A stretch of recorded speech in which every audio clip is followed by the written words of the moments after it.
Welcome to the Cinephiles, everybody. It's the KARE 11 Plus show where three movie lovers, or in this case, two of us, we get together, we talk all things film. Jamie's got something to do right now. No big deal. We're going to move on. So each episode we highlight the new releases that we think that you should see or maybe not see, and dive into the films, of course, that we love. The first one today is If I Had Legs, I'd Kick You. We are out of time. I have another patient coming, so... Wait, now? What about the 10-minute warning? Yeah, I just wasn't paying attention. You didn't respond to the email that I sent you about my dream. I don't respond to my clients' dream emails.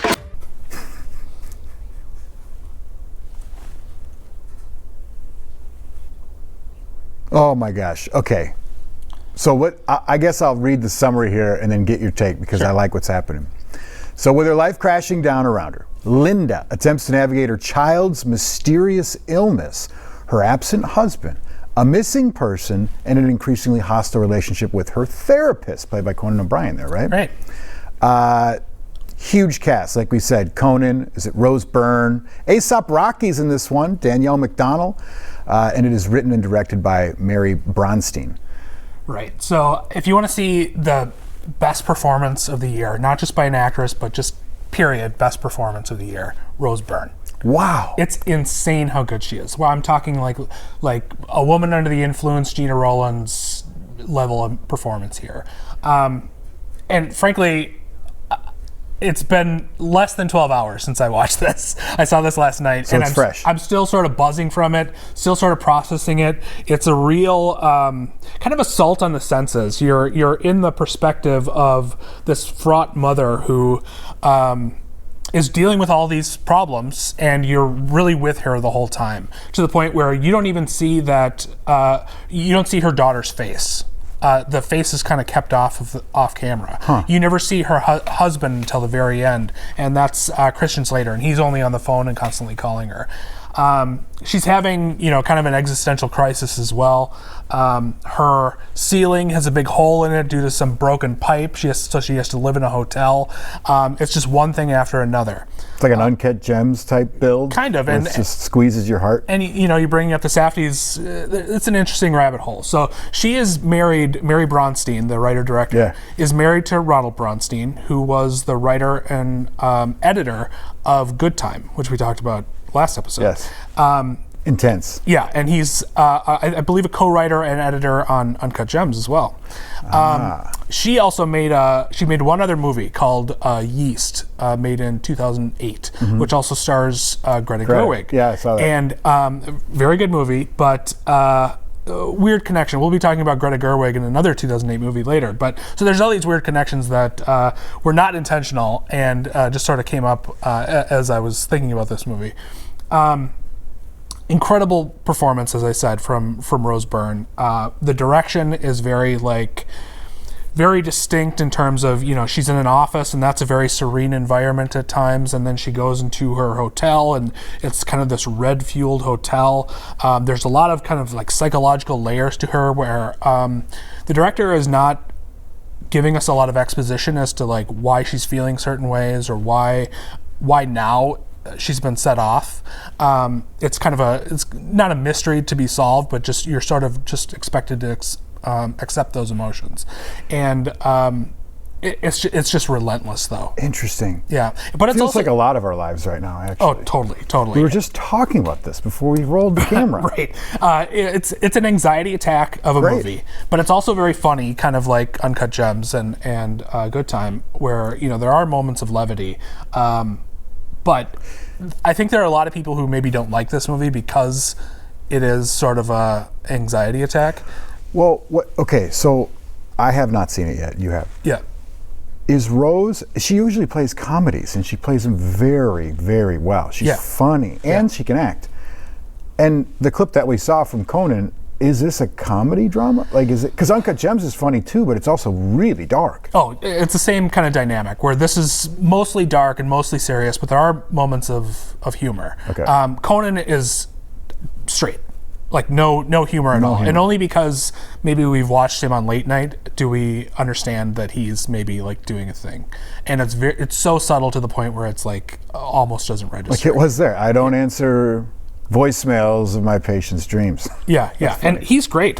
Surprisingly, he's great in a very dramatic performance, and kind of puts his foot down a couple of times with his patient/colleague Rose Byrne, and it's an impressive performance. Well, what's impressive is to hear you say performance of the year. That's a bold statement. I mean, I was blown away by her. I think her performance elevates this movie. Like, I had some questions about the movie, and I'll kind of figure those out as I write a review, but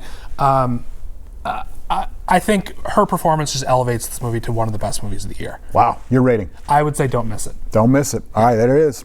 Next up, we got After the Hunt. I don't feel comfortable having this conversation with you anymore. Not everything is supposed to make you comfortable, Maggie. Not everything is supposed to be a lukewarm bath for you to sink into until you fall asleep and drown. And there are no rewards in death for suffering as much as possible in life. All right, so obviously we see Julia Roberts here, megastar. A college professor finds herself at a personal and professional crossroads when a star pupil levels an accusation against one of her colleagues, and a dark secret from her own past threatens to come to light. This is an idea Julia Roberts role. I can see it right now. Yeah, she's great in it. Another amazing performance. I think, I'm not huge on Oscar conversations, but I think Rose Byrne and Julia Roberts might be vying for that Best Actress Special role. episode. Yeah, right.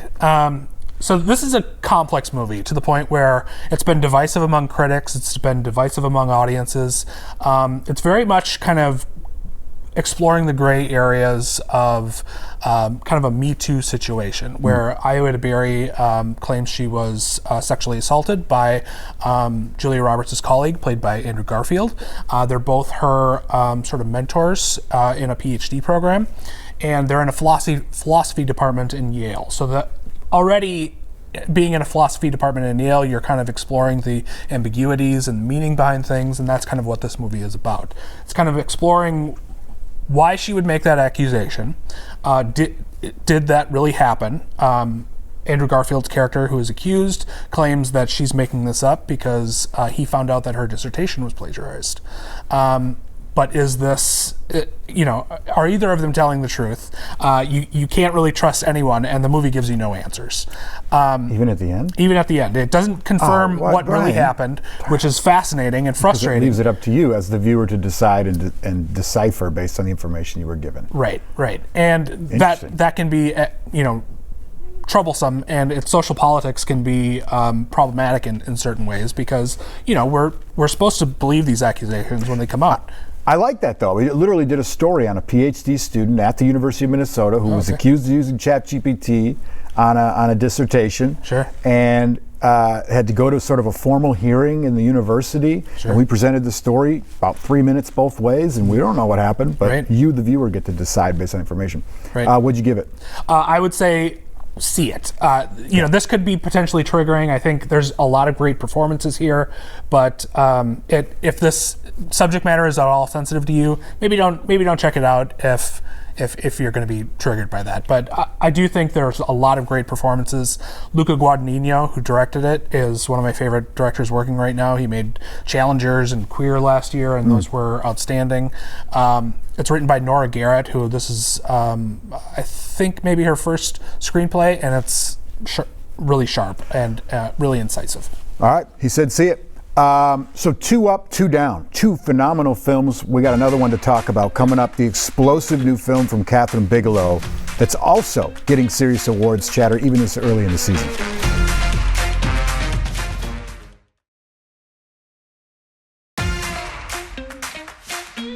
Welcome back. We got 2 potential Oscar contenders we talked about. If I Had Legs, I'd Kick You. Where is that right now in availability? It's in New York and LA right now, but it'll expand it to Minnesota on the 24th and other markets on the 24th. Okay, and then After the Hunt?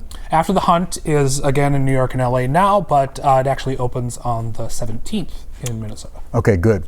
Kathryn Bigelow, you know her name. She's returning to form with this amazing film as well. It's called House of Dynamite. Let's take a look. Thank you. Admiral Miller. That's me. We need to move you to the POC, sir. Okay, well, We all just can't leave. We need to make an orderly transition. Get the flyaway team to Raven Rock. Not everyone. Just you, Gordon, Caldwell, and Stern. Those are the names I have on the cog list. One moment. I mean, this is ridiculous. It's... Okay. Liv, can we... Yep. Everyone back to it. You get on? You should go. Me? Yes, just No. in case. Come on, that's not how this works. No. The president's gonna call the bunker. He's gonna expect you to answer. He can't pick me out of a lineup. Come on. Besides, GBI is gonna take this thing right out, right? If it's even real. All right, I'm a Zero Dark 30 fanatic, so anything Bigelow does, I'm into it. This one is about a single, unattributed missile that is launched at the United States, and then a race begins to determine who's responsible and how to respond. Huge acting core in this one. You're seeing Jason Clarke there, Idris Elba's in this one, Rebecca Ferguson, Gabriel, is it Basso? Yeah. All right, what do you think about her latest piece here? I'm a little divided on this one. I think it's a great scenario. It's a very fascinating case that's designed to scare us about just kind of the fallibility of our leaders and kind of the fallibility of our systems that are set up to protect us. You kind of saw in that clip the GBI that's supposed to send out, stop a nuclear missile that's on its way to the U.S. Well, that's like hitting a bullet with a bullet, they say in the movie. And there's really, the chance of hitting it is like 60%. It's like virtually impossible. If it hits, it's going to wipe out Chicago. That's where it's going. And they don't know who sent it, so they don't know if they should preemptively retaliate to all enemies, which means just like launching nukes against Russia, right. North Korea, it's Cuban China. Missile Crisis. Yeah. It's war games. Right. Or do they let the missile hit and maybe it'll not detonate, because that sometimes happens. And if they do that, they seem to be weak, and then they'll be attacked again. Sure. So they're kind of debating all these issues, and you see these debates go on from three different perspectives. One is kind of from the White House Situation Room, which was that scene that we saw.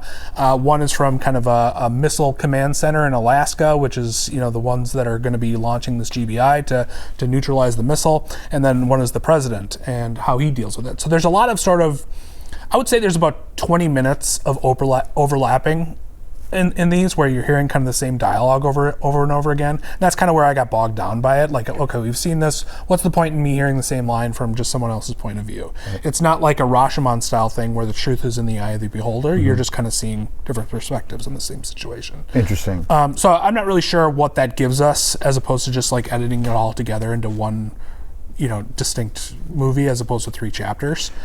How does it do in the annals of war games movies? So there's kind of the two obvious comparisons for me both came out in 1964, which are Failsafe, which is an outstanding movie, and Dr. Strangelove. Right. And those both end with bombs going off and you being sort of terrified about the possibility of what could happen, and how incompetent certain people are in the case of Dr. Strangelove, right. Or how kind of noble, like Henry Fonda plays the president in Failsafe, and he ultimately launches a missile against New York to prevent an all-out nuclear war. So he sacrifices New York to prevent a nuclear war. This one, not to spoil anything, but you don't get any answers. Again, similar to After the Hunt. You don't get any answers about what's going to happen, and it's very frustrating. And it's designed to be like, okay, this could all happen, and this is a nightmare scenario, and these are the questions people are going to have to ask. And dramatically, that's very unsatisfying. I will say also very unsatisfying is how little characterization there is. You're kind of relying on like the star power of Rebecca Ferguson or Idris Elba to guide these characters. Mm-hmm. There's not much personality there, so it's just like Idris Elba's persona is very cool, and he would be a very cool president. So I like this character, but really is there an emotional deep dive? Right. So very situational, very intense. I was engaged throughout. Afterward, I kind of, I felt like Failsafe did it better, or Doctor Strangelove did it better. Yeah, Strangelove is the best. It's outstanding. Yeah. Okay, so what'd you give it? I'd say see it. It's competently made. I like Catherine Bigelow. I do wish Catherine Bigelow would kind of get back to her. In '87, she made this great vampire movie called Near Dark, Point Break in '91, or Strange Days in '95. Like, those are all great movies, and I wish she'd get back to more genre stuff. I've kind of had it with political thrillers and stuff. I know you like Zero Dark 30, but Zero Dark 30 is based on a real thing, one of the most important missions ever, and it was a covert mission, so we got to get behind the rope. This one, it's like fiction, and we all know it's a possibility. Right. I'm really not interested in becoming more depressed about the potential dangers of wild politics right now. Right. So I'll probably skip it, and I haven't even seen it. That's fair. I mean, you're not. It's actually surreal watching this now because this is a normal government that we're watching in the movie, and it just feels so far removed from what we're experiencing right now that it's just kind of like, this is almost a fantasy, almost a preferable fantasy in a way, despite the scenario that you're dealing with in the movie. So I just felt like so conflicted afterward, and I mean, it's worth watching, but I felt really conflicted afterward. So skip it or meh? I would say try it. Try it, all right. Yeah. Where can you find it? It's a Netflix film, right? It's Netflix. It's in theaters right now until the 24th, and then it'll be on Netflix. Yeah, on Netflix. All right, thanks. Hey, coming up, our Cinegift featuring the film that I can't wait to talk about called Baghead.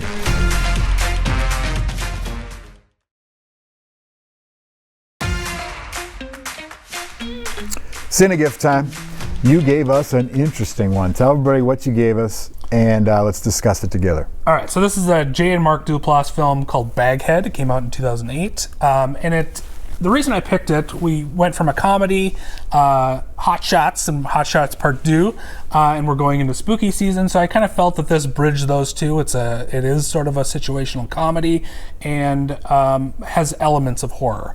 I also really love these independent movies that came out in the early 2000s. They're called mumblecore, where these films are made for anywhere from $1,000 to $50,000, and it's just a bunch of people getting together to make a movie. And the point is not quality camera work or even sound or anything like that. There's no music. The production value is super low. They just go out. They improvise a lot of scenes. There's a script, but they're just kind of working around the script and kind of finding their characters along the way. And they have a kernel of a scenario that they're exploring, and it's just I love this sort of intrepid spirit of independent filmmaking, and they're very scrappy, and this one I think bridges mumblecore with what a lot of these filmmakers went on to do, which is mumble gore, which is like getting into horror and realizing, we can make a really low budget movie that's very talky and has a few horror elements, and because it's horror, it will be commercially successful. So a lot of these people who are making movies around this time that were very like indie dramas about relationships decided to make movies about horror situations, and those are very inventive horror movies that I also love. So this is kind of like the transitional film for the Duplasses, their kind of independent stuff, to like Mark Duplass went on to make a very popular horror movie called Creep with director Patrick Brice. So I also love that Greta Gerwig is very young in this, and very you can kind of see where she got her start as an actor and kind of writer and director, and I think it's a very clever kind of satire on independent filmmaking and what it takes to make an independent film. All right, this is where I actually listened very, very intently at what you just said. Sure. Because you're a professional movie critic. And where the disconnect for me is where you see a movie like this and get great appreciation from it. I see a movie like this, but yet at the same time, you'll poo-poo big budget, well acted, well lit, well shot, sort of bad stories. Sure. But in this case, this looks like something, and I'm not trying to rip on it, but just the quality of the thing looks like a couple of acting students getting together trying to put a movie together. Yeah. And then furthermore, the script is literally about students getting together to make a movie. Yeah. I didn't dislike it, but I was very unimpressed. Sure. At both the acting, the storyline, The only thing that impressed me was there was a moment of actual terror in it, where you thought, oh, this is the point where we're going to take the J turn and someone's going to get murdered by a guy wielding a knife wearing a bag over his head. And I thought, Blair Witch Project, I like where this is going. Okay, now we're getting real and intense. And then it just circled back like a roundabout, back into the, oh, just kidding, everything's fine, and I love your buddy. But for that moment, though, when they've done so many character fake-outs. development was good in that case. They've done so many fake outs where, there is a guy who's wearing a bag over his head who goes into Greta Gerwig's bedroom at night, and you're not sure if it's one of the four people. They did a good job with that. And then this fifth person shows up, and suddenly your stomach drops. Sure. And he's holding is a basic knife, and that moment is so intense. It's scary. And it got you. Yeah, it's playing with you. It got me. And Greta Gerwig's drunk the whole movie. Even hours after this guy gets hit by a car, she's still drunk in the ER. Yeah. Meh. Yeah, no, I totally get that. I think it's something that not a lot of people have seen, and you get to see Greta Gerwig, when she was young, but also Jay and Mark Duplass. They've gone on. In fact, we just talked about Jay Duplass's new film, The Baltimoreans, on Care. So, yeah, I think this is kind of a seed to greater things. You don't have to defend it, man. I do. You don't have to defend it. I feel like a lot of people probably wouldn't like this film for all the reasons that you're and saying. Maybe it's my naivete. No. Maybe it's me being an amateur hour. But I wasn't expecting a college level film, which maybe, I don't know. I feel like a mean guy for even saying that, which I'd never be a good movie critic. But I did enjoy it, and I did enjoy it, but I also enjoy seeing things I would never see, which is the beauty of the Cinegift. Sure, yeah. So appreciate it. Am I being too hard? Maybe, I don't know. You check it out, tell me what you think. All right, it's Jamie's turn. She's not here right now like we said, but she did some homework and she spun the wheel. Check this out.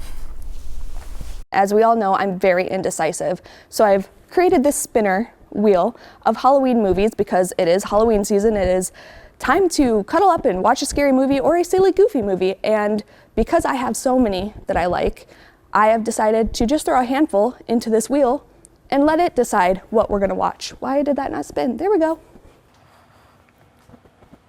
We are watching, by a hair, The Nightmare Before Christmas. This says that you can watch The Nightmare Before Christmas on Disney Plus, Amazon Video, you can rent it, and Apple TV Plus, you can rent it. So, Nightmare Before Christmas, 1993, Tim Burton. There you have it. Very cool. Jamie, thank you. So there it is. Tim Burton's The Night Before Christmas.